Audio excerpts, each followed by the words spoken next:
Padre Pio once looked into the eyes of a man who had been married for 27 years, and what he saw made the old friar grip the edge of his confessional so hard his knuckles turned white beneath the fingerless gloves that covered his stigmata wounds. He saw a soul that had been shattered, not by any mortal sin the Church traditionally warns about, not by adultery or theft or violence, but by 4 words. 4 ordinary words that this man had spoken to his wife on an evening that seemed like any other evening, in a kitchen that smelled of coffee and bread, on a Tuesday in March when the rain was tapping against the windows of their home in a small town south of Foggia. 4 words that ripped through the spiritual fabric of a marriage that had once been blessed by God himself. And Padre Pio, who had seen demons with his own eyes, who had wrestled with Satan in the darkness of his cell at San Giovanni Rotondo, who had witnessed souls burning in purgatory and heard the screams of the damned, this same Padre Pio looked at that man and said something that no one in that confession line would ever forget. He said, "Your wife's guardian angel is weeping, and if you do not repair what you have broken, you will both stand before God with a wound that even death cannot heal." Let me tell you something most people don't realize. When we think about the sins that destroy marriages, we think about the obvious ones. We think about betrayal, about lies told in the dark, about fists raised in anger. But Padre Pio saw deeper than that. He saw what happens in the invisible world, the world that exists just beyond what our eyes can perceive. Every single time a husband or a wife opens their mouth and lets words fly like arrows, without ever considering where those arrows will land. And what he saw was so devastating, so profoundly disturbing, that he spent the last years of his life warning every married couple who came to him. He begged them. He pleaded with them. He told them that the words spoken between husband and wife carry a weight that no other words on earth can carry, because marriage is not just a contract. It is a living, breathing sacrament, and every word spoken within it echoes in eternity. Today, I'm going to tell you exactly what Padre Pio saw when those 4 words were spoken. I'm going to show you the spiritual mechanism that the saints and mystics have described for centuries, the way that careless words between spouses create actual wounds in the soul, wounds that are visible to anyone with spiritual sight. I'm going to reveal what happened to this man and his wife in the months and years that followed, and I'm going to share with you the specific prayer that Padre Pio taught for healing the damage that words can cause in a marriage. But I need to warn you, what you are about to hear may be difficult. It may force you to look at your own marriage, your own words, your own habits of speech in a way that is deeply uncomfortable. If you are ready for that, then stay with me until the end, because what Padre Pio revealed about this subject could save your marriage, and more importantly, it could save your soul. The story begins in 1953 in a village called Pietrelcina, about 50 kilometers from San Giovanni Rotondo. There lived a man named Vittorio Ferrante, a carpenter by trade, a man who built tables and chairs and cabinets with the same hands that his father and grandfather had used before him. Vittorio was not a bad man. Let me make that clear from the beginning, because this is not a story about a monster. This is a story about an ordinary man, a man who went to Mass on Sundays, who said his prayers before bed most nights, who loved his children and provided for his family and never once raised his hand against anyone. Vittorio was, by all accounts, a good man, and that is precisely what makes this story so terrifying, because if what happened to Vittorio can happen to a good man, then it can happen to anyone. It can happen to you. Vittorio married Lucia Mancini in the spring of 1926. They were both young, both full of the kind of hope that only young people in love can carry. The wedding was held at the church of Santa Maria Assunta, and the priest who married them told the congregation that he had never seen 2 people more perfectly suited for each other. And for many years, that seemed entirely correct. They had 4 children, 3 boys, and a girl. They survived the war. They survived poverty. They survived the kind of hardship that people in southern Italy knew intimately. Through all of it, they held on to each other. Through all of it, they prayed together. But something began to change around 1948. It was subtle at first, so subtle that neither Vittorio nor Lucia could have identified it even if they had been looking for it. The change came not from any single event, but from the slow accumulation of years, of exhaustion, of financial pressure, of the thousand small disappointments that married life inevitably brings. Vittorio began to work longer hours. He would leave the house before dawn and return after the children were asleep. Lucia, who had once greeted him at the door with a warm plate and a warmer smile, began to feel like she was raising the children alone. She stopped waiting up for him. He stopped noticing. The prayers they used to say together, kneeling side by side at the edge of their bed, those prayers gradually became something that each of them did alone, in silence, in separate rooms. When I first read about Vittorio and Lucia in the biographical accounts collected by the Capuchin archives, this is what struck me most. It was not the dramatic moment that destroyed them. It was the slow erosion that made the dramatic moment possible. This is what truly matters, and I think most married couples miss this entirely. The damage does not begin with the explosion. The damage begins with the silence that comes before it, the distance that grows so gradually that you do not even realize you are standing on opposite sides of a canyon until the day you try to reach across and find that your arms are not long enough. By 1952, Vittorio and Lucia were living in the same house but inhabiting different worlds. They communicated about the children, about money, about practical matters. But the conversations that had once sustained them, the late-night talks about dreams and fears and hopes, those had vanished entirely, and in the absence of those conversations, something else had taken their place. Resentment. A quiet, patient, steadily growing resentment that lived in both of them like a vine creeping up the walls of an abandoned house. The evening it happened was March 17th, 1953, a Tuesday. Vittorio came home late, as usual. Lucia was in the kitchen, cleaning dishes that had been sitting in the sink since morning because the youngest child had been sick and she had spent the entire day caring for him. She was exhausted. Her back ached. Her hands were raw from the hot water because they could not afford rubber gloves. And when Vittorio walked through the door, he did not greet her. He did not ask about the children. He did not ask about her day. He walked to the table, looked at the cold plate of pasta that was waiting for him, and he said 4 words that would echo through the rest of their lives. He said, "I deserve better than this." Now you might be thinking, that is not so terrible. People say worse things to each other every day. Husbands and wives exchange far crueler words in far more heated moments, and their marriages survive, and you would be right. On the surface, those 4 words seem almost insignificant. But Padre Pio, who would hear this story from Vittorio's own lips less than 3 months later, saw something that no one else could see. He saw what those 4 words did in the spiritual realm. And what he described was something that the Church has always known, but that most Catholics have forgotten. Padre Pio explained it like this. He said that when a man and a woman are joined in the sacrament of marriage, God creates an invisible bond between their souls. This bond is not a metaphor. It is not a poetic way of describing emotional attachment. It is a real, substantive, spiritual reality. The saints have called it the vinculum matrimoniale, the marriage bond, and it exists in the spiritual world as surely as the ring exists on the finger. When the priest pronounces the words that unite husband and wife, something happens in the invisible world that is as concrete and as irreversible as the creation of a new star. 2 souls are joined.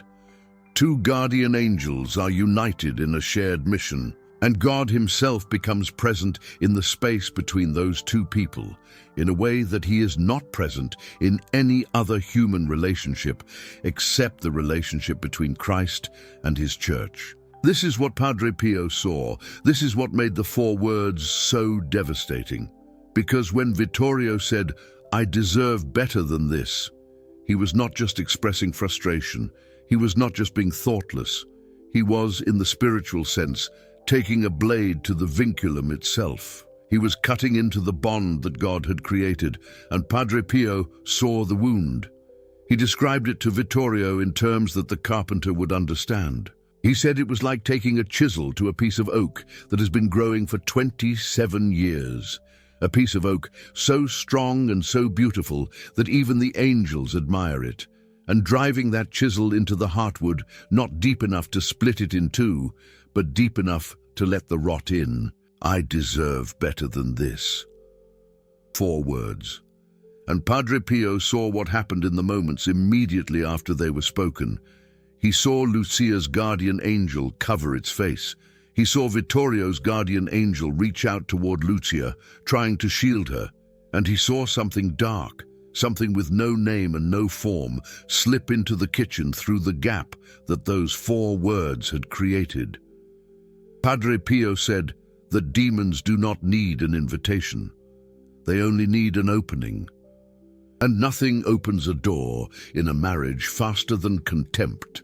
Not anger, not even hatred, contempt. Because contempt says to the other person, "You are beneath me." And that is the one thing that the sacrament of marriage was designed to make impossible. Let me pause here because I need to make something clear.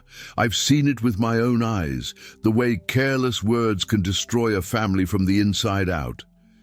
When my own husband was going through his darkest time, when the doctors told us there was nothing more they could do, I remember the words I wanted to say in my exhaustion and my fear, words that would have wounded him, words that would have torn apart the very thing that was keeping us both alive. And I thank God every day that I held my tongue, because what Padre Pio is describing here is not ancient history. It is happening right now in kitchens and bedrooms and living rooms all over the world, every single night. When Lucia heard those 4 words, she did not scream, she did not cry, she did not throw the dishes at him or slam the door or do any of the dramatic things that we might expect from a woman who has just been told by her husband of 27 years that she is not enough. Instead, she did something far more dangerous. She went silent. She turned back to the sink. She continued washing the dishes as if nothing had been said. And inside her something closed. Padre Pio said he could see it, a door in her soul that had always been open to Vittorio, a door through which love and grace and forgiveness had flowed freely for nearly 3 decades. That door quietly, gently, almost imperceptibly closed. Vittorio did not notice. He ate his cold pasta, he went to bed, he fell asleep within minutes because that is what people do when they have no idea what they have just done. They sleep. And while he slept, Lucia lay awake in the darkness beside him, staring at the ceiling, feeling the place inside her where something had broken. She did not have the theological vocabulary to describe what had happened. She could not have told you about the vinculum matrimonial or the spiritual mechanics of sacramental wounds, but she knew. She knew in the way that all wives know, in the way that all husbands know, when something has changed between them that cannot be unchanged. In the weeks that followed, the house grew colder, not the temperature, but the atmosphere. The children noticed it first. The oldest boy, Marco, who was 24 at the time and already married himself, told his mother that the house felt different. He said it felt like someone had died. Lucia said nothing. Vittorio said nothing. They continued their routines. They went to Mass. They said their prayers. But the prayers felt hollow, and the Mass felt mechanical, and the God who had once felt so close to both of them seemed to have taken a step back, as if he were waiting for something. 3 months passed. It was June of 1953 when Vittorio made the journey to San Giovanni Rotondo. He did not go because of what he had said to his wife. He went because a neighbor named Alfonso had been telling him for years that he should visit Padre Pio. And Vittorio finally relented, more to get Alfonso to stop talking about it than out of any genuine spiritual hunger. He expected to wait in line for confession, say his usual sins, receive his usual penance, and go home. He expected nothing extraordinary. He expected nothing that would change his life. He was wrong. The line for confession with Padre Pio was legendary. People waited for days, coming from all over Italy and beyond. Vittorio waited for 2 days in a church that smelled of candle wax and incense and something else, something that several people described as the scent of flowers, though there were no flowers in sight. When Vittorio's turn finally came, he knelt in the confessional and began with the standard formula, "Bless me, Father, for I have sinned." But Padre Pio cut him off. The old friar leaned forward and said something that stopped Vittorio's heart. "Tell me about the Tuesday in March." Vittorio went pale. He had not mentioned any Tuesday. He had not mentioned March. He had not even begun to list his sins. But Padre Pio already knew. He already saw. And what he saw was making his eyes fill with tears. "Tell me what you said to her," Padre Pio whispered. "Tell me the 4 words." Vittorio could not speak. His throat closed, his hands trembled. Because in that moment, kneeling in a confessional in a church in southern Italy, he understood for the first time that what he had said to Lucia was not just a moment of frustration. It was not just a bad evening. It was something else entirely, something that had consequences he could not even begin to comprehend. "I deserve better than this," Vittorio finally managed to say. And Padre Pio wept.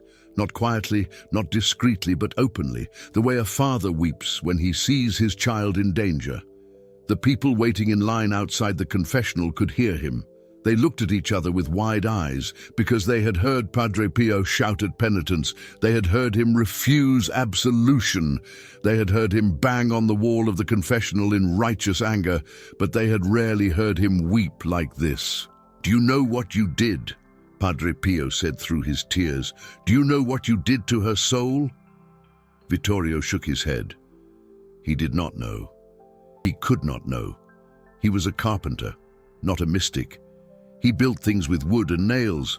He did not see into the spiritual world. He did not have the eyes that Padre Pio had. So Padre Pio told him. He told him that on the evening of March 17th, 1953, at the moment those 4 words left his lips, 3 things happened simultaneously in the spiritual world. First, the vinculum matrimonial, the sacred bond between their souls, developed what Padre Pio described as a fracture. Not a complete break, because a sacramental marriage cannot be broken by any human action, but a fracture, a crack through which grace could no longer flow freely. He compared it to a crack in a water pipe. The water is still there, the pipe is still connected, but the water that used to reach the farthest corners of the house now barely makes it past the kitchen. Second, Lucia's soul, which Padre Pio said had been one of the most luminous he had ever seen in a married woman, a soul that shone with the light of 27 years of faithful love and patient sacrifice. That soul dimmed. Not because Lucia had sinned. She had not sinned. The dimming was not a punishment, it was a wound. Padre Pio said it was like watching a candle that has been burning steadily for decades suddenly be placed in a draught. The flame does not go out, but it flickers, it struggles, and in that flickering, the shadows in the room grow longer. Third, and this is what made Padre Pio weep, in the moment that Lucia's soul dimmed, something noticed, something in the darkness, something that had been circling their marriage for years, looking for a way in, waiting for exactly this kind of opening. Padre Pio said he could see it. A presence, not a demon in the way that most people imagine demons, not a red creature with horns and a pitchfork, but something far more insidious. A whisper, a suggestion, a voice so quiet that it could be mistaken for one's own thoughts, and this presence slipped through the fracture in the vinculum and planted itself between Vittorio and Lucia like a seed of frost in the heartwood of a living tree. That presence, Padre Pio said, has been living in your home for 3 months, and if you do not remove it, it will destroy everything. Vittorio was shaking. He asked Padre Pio what he could do. He asked how he could fix it. He was a carpenter. He knew how to repair broken things. Surely there was a way to repair this. And this is where the story takes a turn that even Vittorio did not expect, because Padre Pio did not give him a quick answer. He did not hand him a prayer card and send him on his way. Instead, he did something that he almost never did. He told Vittorio to come back. He told him to return to the confessional the next morning at 5 o'clock before anyone else arrived, and he told him to bring his wife. "But father," Vittorio protested, "Lucia does not know I am here. She does not even know I came to San Giovanni Rotondo." "She knows," Padre Pio said. "Trust me, my son. She knows, and she has been praying for this moment for 3 months." Vittorio left the confessional in a daze. He walked out into the hot June afternoon and stood in the piazza for a long time. Going home to get Lucia would mean a full day of travel, arriving late at night, explaining everything. It seemed impossible, but something had shifted inside him, something that Padre Pio had dislodged with his tears, and so Vittorio did what he had not done in years. He made a decision based not on what was practical, but on what his heart told him was absolutely necessary. He went home. He arrived after midnight. Lucia was awake in the kitchen, her rosary in her hands. And when she saw him standing in the doorway, something passed between them that neither could explain. "We need to go to San Giovanni Rotondo," Vittorio said. "There is a friar there who knows everything." Lucia did not ask questions. She did not argue. She did not say, "It is the middle of the night. What are you talking about?" She simply stood up, put her rosary in her pocket, and walked to the door. They left before dawn. They arrived at the church of Santa Maria delle Grazie just before 5 in the morning, and Padre Pio was waiting for them. He was sitting in the confessional, his hands resting on his knees, his eyes closed. And when Vittorio and Lucia knelt before him, he opened his eyes and looked at them, and what he said next is something that has been recorded in the Capuchin archives and confirmed by 3 witnesses who were present that morning. He said, "I can see the wound between you. It is still open, but it has not yet reached the bone. There is still time." And then he did something remarkable. He asked Vittorio and Lucia to face each other, not to face him, not to face the altar, but to face each other. He asked them to look into each other's eyes, and he asked Vittorio to repeat the 4 words. Vittorio was horrified. "Father, I cannot say those words again." "You must," Padre Pio said, "because you said them in the dark, when you did not know what they would do. Now you will say them in the light, where God can see them, and where I can show you both what happens when those words leave a human mouth." Vittorio looked at Lucia. His eyes were full of tears, his hands were trembling, and he said in a voice that was barely a whisper, "I deserve better than this." And at that exact moment, Padre Pio placed one of his stigmatized hands on Vittorio's shoulder and the other on Lucia's shoulder, and he said, "Now, do you see?" Neither Vittorio nor Lucia ever fully described what they experienced in that moment. The accounts come from the witnesses and from Padre Pio's own words to his spiritual director, Father Agostino. But what we know is this: both Vittorio and Lucia began to weep, not ordinary tears, but a deep, convulsive weeping that seemed to come from somewhere far below the surface of their emotions. A witness named Rosa said it sounded like 2 people grieving at a funeral. Another, an elderly man named Giuseppe, said the very atmosphere in the church had thickened, as if something immense was happening just beyond what the eye could see. Padre Pio held them like that for several minutes, his hands on their shoulders, his eyes closed, his lips moving in silent prayer. And then, when the weeping had subsided and a deep silence had fallen over the church, he spoke again. "What you felt," he said, "is what your guardian angels have been feeling for 3 months. The pain you just experienced is the pain that your words inflicted on the vinculum, on the sacred bond that God created between you on your wedding day. You felt it for 3 minutes. Your angels have been carrying it for 3 months." Lucia looked at Vittorio. Vittorio looked at Lucia, and in that look something happened that Padre Pio said he could actually see. The fracture in the vinculum, the crack that had been leaking grace for 3 months, began to close.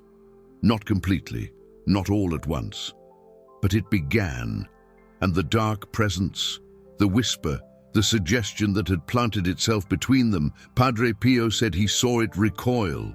He saw it lose its footing. He saw it scramble for purchase in a soul that was no longer providing it with a foothold. "It is not gone yet," Padre Pio warned them. "It will try to come back. It always tries to come back.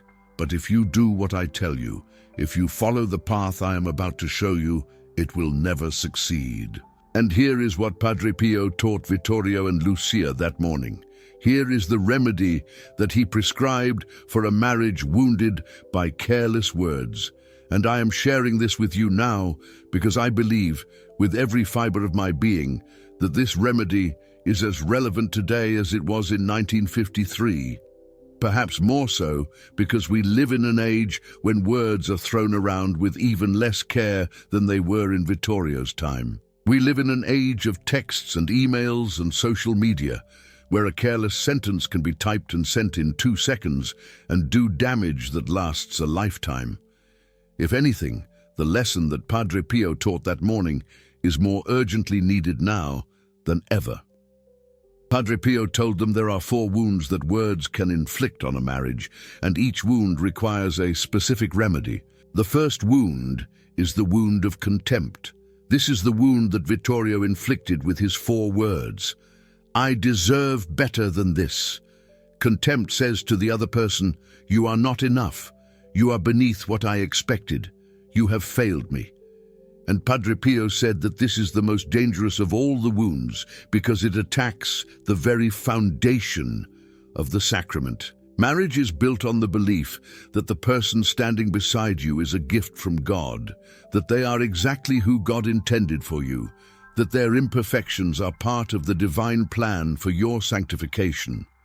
Contempt rejects that belief. Contempt says to God, "You made a mistake." The remedy for contempt, Padre Pio said, is the practice of daily gratitude, not the superficial gratitude of saying thank you when your spouse passes the salt. Real gratitude. The kind of gratitude that requires you to kneel before God each night and name out loud 3 specific things that your spouse did that day for which you are grateful. Not 3 things they did for you, 3 things they did at all. 3 things that reveal the goodness of their character, the beauty of their soul, the fingerprints of God in their existence.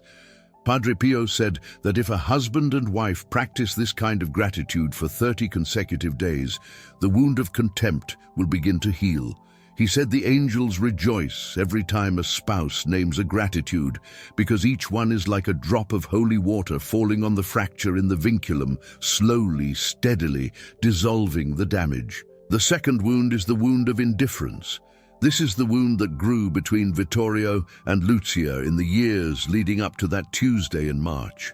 Indifference is not hatred. It is not anger. It is worse. It is the slow withdrawal of attention, of interest, of care. It is the moment when you stop asking, "How was your day?" Not because you are angry, but because you genuinely do not care about the answer. Padre Pio said that indifference is the most common wound in marriages that have lasted more than 10 years, and it is the one that the devil loves most because it is invisible. Anger leaves bruises, betrayal leaves scars, but indifference leaves nothing. It simply hollows out the marriage from the inside, like termites in a wooden beam, until one day the whole structure collapses and everyone wonders how it happened so suddenly, when in truth, it had been happening for years. The remedy for indifference, Padre Pio said, is the practice of intentional presence. He told Vittorio and Lucia to set aside 15 minutes every evening, not for conversation, not for prayer, not for any specific activity, but simply for being in the same room, fully present to each other, without any distraction. He said that in those 15 minutes, they should look at each other, not stare, not examine, but truly look, the way they looked at each other on their wedding day, the way they looked at each other when their first child was born, the way God looks at every human soul with complete, undivided, loving attention. Padre Pio said that most people have not truly looked at their spouse in years. They have glanced, they have noticed, they have acknowledged, but they have not looked. And in that failure to look, they have missed the face of Christ that lives in every married person's partner. The third wound is the wound of silence, not the silence of peace, not the silence of prayer, but the silence of withholding. The silence that says, I have something to tell you, but I choose not to. The silence that hides resentment behind closed lips and a polite smile. The silence that builds walls where bridges should be. Padre Pio said that this kind of silence is a form of lying, because marriage is a sacrament of total self-gift, and withholding your thoughts, your feelings, your fears from your spouse is a refusal to give yourself completely. He said that many couples who come to him for help are not suffering from too many words, they are suffering from too few. The remedy for silence, Padre Pio said, is the practice of weekly truth. He told Vittorio and Lucia to choose one evening each week, a specific, consistent evening, and to sit together and take turns answering a single question. What is the one thing you have not told me this week? Not the easy things, not the things that are comfortable to share. The one thing, the thing that you held back, the thing that you swallowed instead of speaking. Padre Pio said that this practice is terrifying at first, and that most couples will resist it with every fiber of their being, because we are trained from childhood to hide our vulnerabilities. But he said that if they persevere, if they can endure the discomfort of exposure, they will discover something extraordinary. They will discover that the things they were afraid to say were the very things their spouse most needed to hear. The fourth wound is the wound of comparison. This is the wound that Vittorio's 4 words most directly expressed. I deserve better than this. Better than what? Better than her cooking? Better than her housekeeping? Better than her? The wound of comparison says, I am measuring you against a standard and you are falling short. It says, there is someone else, real or imagined, who would do this better. And Padre Pio said that this wound is particularly insidious in our modern world, where images of perfection are everywhere, where every man can imagine a more beautiful wife and every woman can imagine a more attentive husband, where the grass on the other side of the fence is not just greener, but digitally enhanced and filtered and curated to make your own grass look like dust. The remedy for comparison, Padre Pio said, is the practice of covenant remembrance. He told Vittorio and Lucia to return in their minds and hearts to their wedding day, to remember the vows, not just the words, but the feeling, the conviction that this specific, imperfect, beautifully flawed human being was the one God had chosen for them. He told them to say their wedding vows to each other again, out loud, once a month. Not as an obligation, but as a renewal. A way of saying to God and to each other, I choose you again. Today, with full knowledge of your imperfections and mine, I choose you again. And then Padre Pio did one final thing.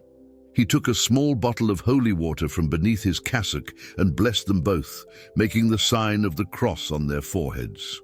He said a prayer in a language that Vittorio later described as the language that existed before all other languages. The witnesses confirmed he prayed in a tongue none of them recognized, and while he prayed, the air in the church seemed to vibrate as if something immense was passing through the room. When the prayer was finished, Padre Pio opened his eyes and smiled. And for the first time in months, Vittorio and Lucia felt the warmth, the connection, the vinculum pulsing with life and grace, wounded but healing, cracked but mending. "Go home," Padre Pio said, "and never forget what you felt today, because the devil will try to make you forget. He always does. But if you practice what I have taught you, he will fail, and your marriage will become stronger than it was before. Because a bone that has been broken and healed is stronger at the breakpoint than it was before it broke. And a marriage that has been wounded by words and healed by grace is more beautiful in the eyes of God than a marriage that has never been tested." And now before I tell you what happened to Vittorio and Lucia after that day, I want to pause and share something with you. If this message has touched your heart, if you feel that Padre Pio's words are speaking directly to your own marriage, to your own situation, I want to invite you to consider supporting this channel through Super Thanks. Every contribution helps us continue to bring these stories and teachings to people who need them. Every contribution is a prayer in action, and I promise you that every story we tell, every message we share, is rooted in the documented testimonies and archives of the Capuchin friars who knew Padre Pio personally. This is not entertainment. This is a mission.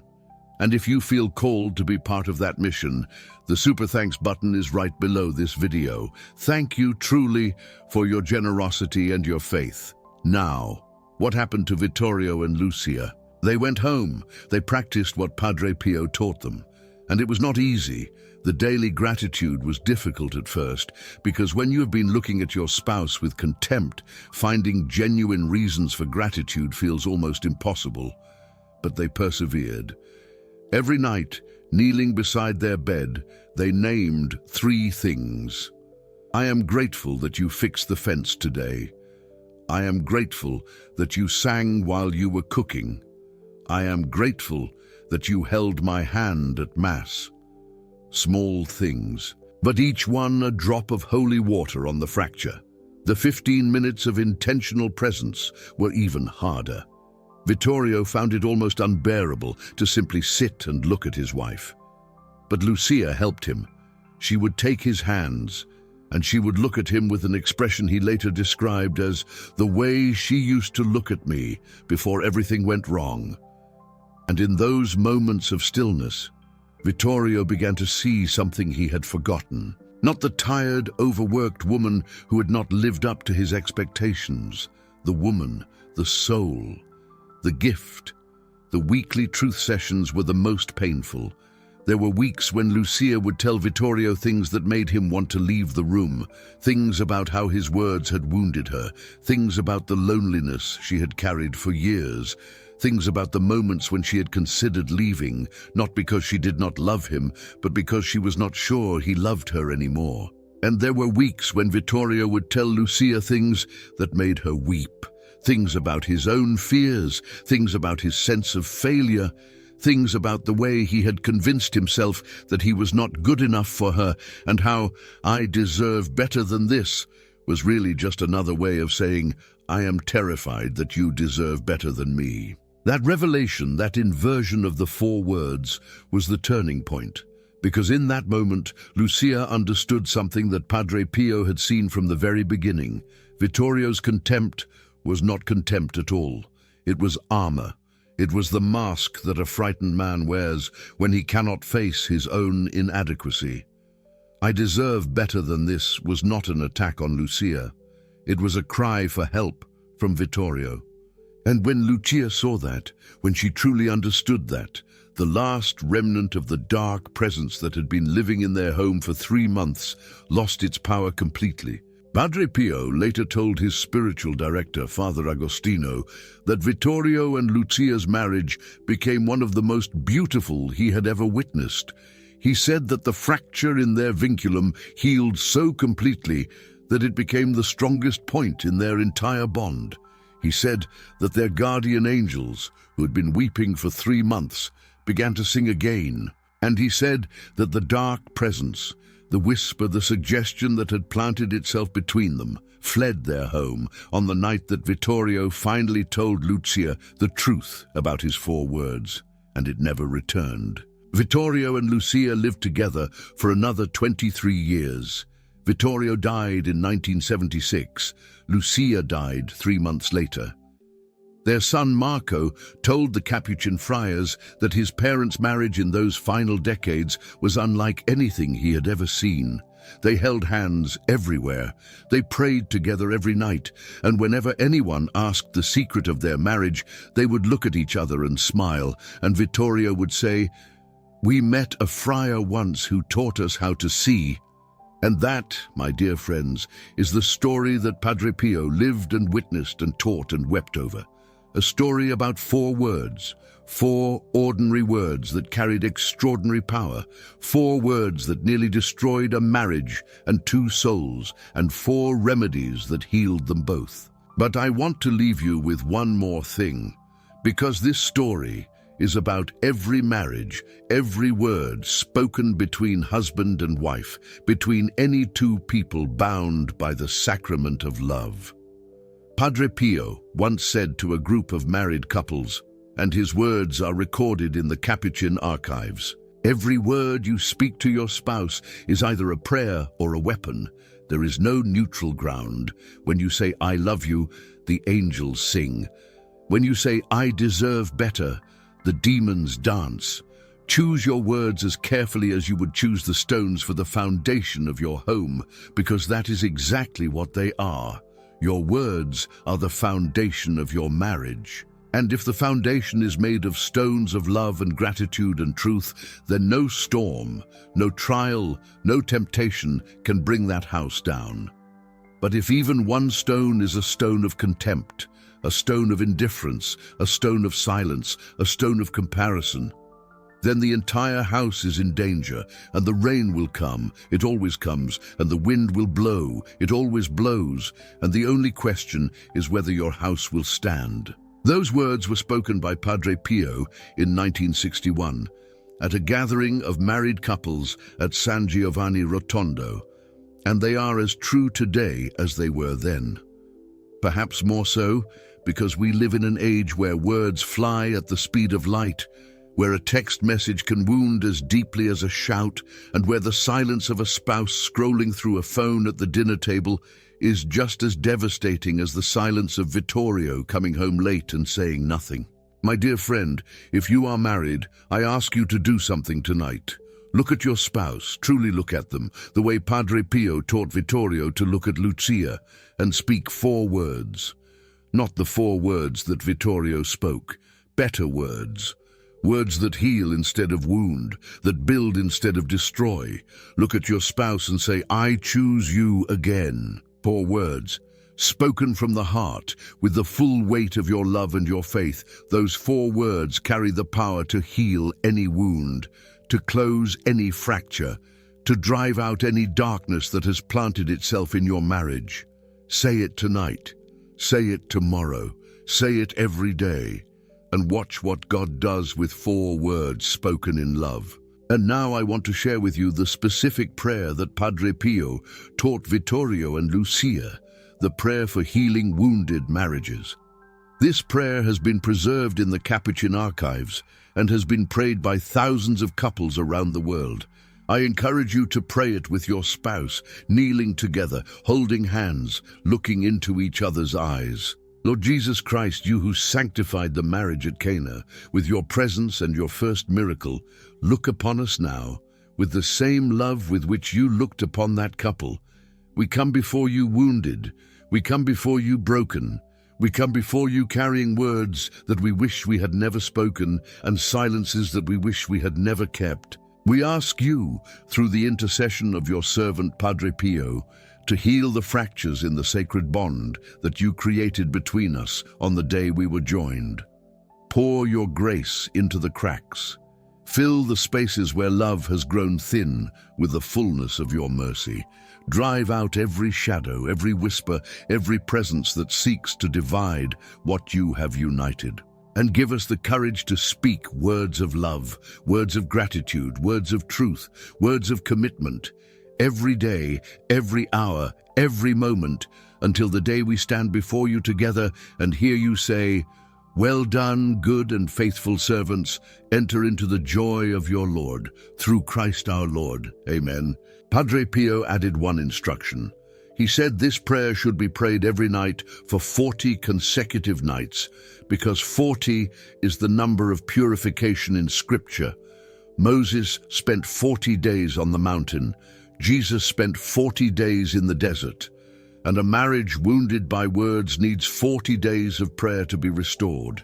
He said couples who complete the 40 days will notice a change not just in their relationship, but in their home, their children, the very atmosphere of their lives. The angels guarding their marriage will work with renewed power, and the dark forces that feed on discord will be forced to retreat. I want to ask you something, and I want you to answer honestly, even if only in your own heart. When was the last time you truly looked at your spouse, not glanced, not noticed, but truly, deeply, lovingly looked at them the way God looks at every soul He has created? Leave your answer in the comments below. Tell me about the moment when you last felt truly connected to your spouse. Or tell me about the words that wounded you, the words you wish you could take back. Share your story, because your story might be the one that saves someone else's marriage. Your words, even in a comment section, carry the same power that Padre Pio described. They can be prayers, or they can be weapons. Choose wisely. And remember what Padre Pio said, a bone that has been broken and healed is stronger at the breakpoint than it was before it broke. And a marriage that has been wounded by words and healed by grace is more beautiful in the eyes of God than a marriage that has never been tested. 4 words can destroy, 4 words can heal. The choice today and every day is yours. May Padre Pio intercede for your marriage. May your guardian angels sing tonight, and may the God who created the sacrament of marriage pour His grace into every fracture, every crack, every wound that careless words have left behind. God bless you and your family.